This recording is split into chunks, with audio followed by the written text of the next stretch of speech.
CSS के English paper में sentence correction का सवाल अक्सर उम्मीदवारों के लिए एक बड़ा चैलेंज होता है। तो आज हम इस 10 नंबर के सवाल से निपटने के लिए एक बिल्कुल नई स्ट्रेटेजिक सोच पर बात करेंगे। मसले की संगीनी को समझने के लिए आइए सीधा एफपीएससी की ऑफिशियल एग्जामिनर रिपोर्ट से ही शुरू करते हैं। ये अल्फाज ग्लेयरिंगली फ्लॉड मसले की गहराई को जाहिर करते हैं। ये कोई छोटी मोटी गलतियां नहीं हैं, बल्कि बुनियादी ढांचे की ही खामियां हैं। लेकिन जरा सोचिए, क्या हो अगर ये मसला ग्रामर को रटने का हो ही ना, बल्कि इसका ताल्लुक मंतिक यानी लॉजिक पर उबूर हासिल करने से हो। यही वो मरकजी ख्याल है जो आज हमारी पूरी गुफ्तगू की बुनियाद है, और ये ऐसी सोच है जो किसी भी उम्मीदवार की तैयारी का रुख ही बदल सकती है। तो आते हैं अपने पहले सेक्शन की तरफ, 10 नंबरों का लिटमस टेस्ट। देखें, ये सवाल सिर्फ 10 नंबर का नहीं है। ये असल में एक उम्मीदवार की मजमूई काबिलियत का एक बहुत अहम इम्तिहान है। ये नुक्ता बहुत बहुत अहम है।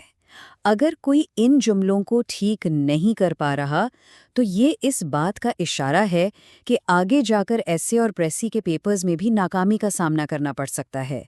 यूं समझें कि ये एक छोटी सी तशखीस है जो एक बहुत बड़ी कमजोरी को जाहिर करती है। और ये बात एग्जामिनर्स की आम शिकायत से बिल्कुल वाज़े हो जाती है। वो बार बार इन्हीं चीज़ों का जिक्र करते हैं: बुनियादी ग्रामर की कमज़ोरी, जुमलों की नाक़िस साख्त और बेशुमार ग्रामर की गलतियाँ। तो ये जो सेंटेंस करेक्शन का सेक्शन है ना, ये सीधा इन्हीं बुनियादी महारतों को परखता है। अच्छा, अब आते हैं दूसरे सेक्शन की तरफ। यहाँ हम एग्जामिनर के ज़हनियत को डिकोड करने की कोशिश करेंगे कि वो हकीकत में तलाश क्या कर रहे हैं। यहाँ एक बहुत बड़ी गलतफहमी को दूर करना ज़रूरी है। आमतौर पर यह समझा जाता है कि ये इम्तिहान ग्रामर के कोई बहुत ही मुश्किल और अजीब व गरीब उसूलों का टेस्ट है, लेकिन हकीकत इससे बिल्कुल मुख्तलिफ है। हकीकत यह है कि ये इम्तिहान तहरीरी इजहार की वजाहत यानी क्लैरिटी ऑफ रिटन एक्सप्रेशन को परखता है। और ये इख्तिबास जो सीधा सोर्स गाइड से लिया गया है, इसी बात की तस्दीक करता है। मुम्तहिन का बुनियादी मकसद उम्मीदवार के तहरीरी इजहार की वजाहत को जांचना है। इसका सीधा सा मतलब ये हुआ कि उसूल रटने से कहीं ज़्यादा अहम ये है कि जुमला मंतिकी हो, साफ हो और आसानी से समझ में आए। चलें, एक ऐसी गलती की मिसाल लेते हैं जो वजाहत को बिल्कुल ख़त्म कर देती है: डैंगलिंग मॉडिफायर। अब ये ग्रामर से ज़्यादा एक मंतिक की गलती है। मिसाल देखें: आहिस्ता आहिस्ता चबाते हुए। जुमले का मतलब ये निकल रहा है कि पिज़्ज़ा चबा रहा था, जो कि बिल्कुल बेतुकी बात है। जाहिर है पिज़्ज़ा नहीं, कोई इंसान चबा रहा था। इम्तिहान बिल्कुल इसी तरह की मंतिकी वजाहत को चेक करता है। चलें, अब हम आते हैं अपने तीसरे हिस्से की तरफ, ज़्यादा नंबर लेने का तरीका। जब ये समझ आ गया है कि क्यों गलतियां चेक हो रही हैं, तो अब बात करते हैं कैसे उनको ठीक करना है और बेहतरीन नंबर हासिल करने हैं। सबसे पहले अपना हदफ वाज़े रखें।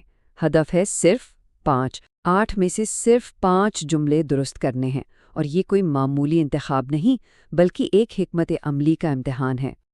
तो ये हिकमत अमली दो स्तूनों पर खड़ी है। पहला है इंतखाब, यानी इन 5 जुमलों का इंतखाब करें जिनकी गलती पर 100% यकीन है। और दूसरा है इज्तनाब, यानी इन 3 मुबहम जुमलों से बचें जो जानबूझकर जाल के तौर पर बनाए गए हैं।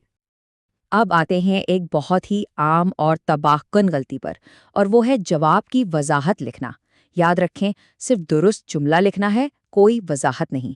महारत दुरुस्त जुमले से जाहिर होती है, वजाहत से नहीं। ठीक है, सेक्शन 4, बुनियादी गलतियों का निसाब। यहाँ हम देखेंगे कि ये इम्तिहान इतना काबिल पेशगोई यानी प्रिडिक्टेबल क्यों है। इस बात को अच्छी तरह समझ लें, ये इम्तिहान कोई मामला नहीं है, ये एक पैटर्न है। एफपीएससी साल बसाल एक ही किस्म की गलतियां दोहराता है, जिसकी वजह से ये इम्तिहान काबिल पेशनगोई बन जाता है। सीएसएस 2024 की ये मिसाल देखें। ये एक क्लासिक डैंगलिंग मॉडिफायर की गलती है। जुमले से ऐसा लगता है कि वालिद चीख रहे थे, जबकि हकीकत में बच्चा रो रहा था। ये फिर से साबित करता है कि इम्तिहान का फोकस मंतिकी वजाहत पर है। अब सीएसएस 2023 की ये मिसाल लें। यहाँ सब्जेक्ट वर्ब अग्रीमेंट की गलती है। असल सब्जेक्ट नॉलेज यानी इल्म है, जो कि वाहिद है, इसलिए फेल भी वाहिद यानी एज होना चाहिए। ये मिसालें साबित करती हैं कि एक ही पैटर्न बार बार दोहराया जाता है। तो ये है वो बुनियादी गलतियां जो बार बार दोहराई जाती हैं। ماڈیفائرز، سبجیکٹ ورب ایگریمنٹ اور متوازی ساخت جیسی چیزیں۔ ان چند کلیدی شعبوں پر عبور حاصل کرنا ہی امتحان میں کامیابی کی کنجی ہے۔ چلیں اب آخری حصے کی طرف بڑھتے ہیں، مہارت کی طرف آپ کا راستہ۔ آخر میں ایک قابل عمل منصوبہ دیکھتے ہیں جو مہارت کی راہ پر گامزن کر دے گا۔ لیکن آگے بڑھنے سے پہلے ایک بہت ضروری انتباہ۔ مارکیٹ میں دستیاب بہت سی مقامی گائیڈز اور نوٹس میں غلط حل موجود ہیں۔ قابل اعتماد ذرائع کا انتخاب انتہائی ضروری ہے۔ ماہرین کا ٹول کٹ یہ 3 کتابیں تجویز کرتا ہے۔ رین اینڈ مارٹن کیا کا جواب دیتی ہے، یعنی بنیادی اصطلاحات۔ مینہٹن جی میٹ کیسے کا جواب ہے، یعنی منطقی سوچ، اور مائیکل سوان کیوں کا جواب دیتی ہے، یعنی مخصوص مسائل کا حل۔ ان کتابوں کو استعمال کرنے کا 3 قدمی منصوبہ یہ ہے۔ پہلے، رین اینڈ مارٹن سے بنیادی باتیں دہرائیں۔ دوسرا، اپنا 70% وقت مینہٹن جی میٹ پر لگائیں تاکہ حکمت عملی میں مہارت حاصل ہو۔ اور تیسرا، مائیکل سوان اور پچھلے 10 سالوں کے پرچوں کی مدد سے اپنی غلطیوں کو پہچانیں اور انہیں 100% اعتماد کے ساتھ درست کریں۔ اس طرح کامیابی حاصل کی جا سکتی ہے۔ تو آخر میں یہ سوال پیدا ہوتا ہے، کیا گرامر کے طالب علم بننے کے لیے پڑھا جا رہا ہے، یہ تحریری وضاحت کے ماہر بننے کے لیے؟ یہ سوچ پوری تیاری کو ایک نئی اور طاقتور سمت دے سکتی ہے۔